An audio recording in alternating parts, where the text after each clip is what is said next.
Question très importante, Camille. Êtes-vous prêt à boire de l'eau de vos toilettes si elle est recyclée, bien sûr? Alors la question est un peu provocatrice, c'est vrai, mais elle se pose en cette journée mondiale de l'eau.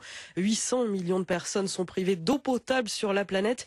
Est-il bien nécessaire de l'utiliser pour arroser nos champs ou laver nos trottoirs? En France, utiliser des eaux sales recyclées est pour l'instant interdit, mais une vingtaine d'expérimentations sont en cours, Anne-Laure Barral. C'est pour arroser le terrain de golf du Cap d'Agde que l'État a dérogé l'an dernier à cette règle. On ne réutilise pas dans nos circuits d'eau potable nos eaux sales, même après épuration.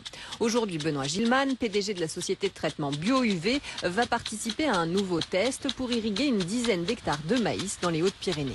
Nous savons, et nous le faisons tous les jours à l'étranger, retraiter l'eau en sortie de station d'épuration pour qu'elle retourne dans le petit cycle de l'eau. Mais d'autres pays très pauvres en eau douce vont encore plus loin que la France, comme à Singapour. 35% de l'eau usée est réinjectée dans le circuit classique. Les Singapouriens, au robinet, peuvent parfaitement avoir de l'eau usée retraitée. Et quand on demande à Benoît Gilman quel goût cette eau usée recyclée a, Elle n'a pas de goût comme votre eau du robinet. Mais je vais vous dire, moi j'ai même bu de l'eau en sortie de station d'épuration et j'en ai même fait boire aux élus. l'ANSES, l'agence sanitaire française, est pour l'instant défavorable à ce genre de pratique en raison des risques pour les personnes qui se trouvent près des zones aspergées.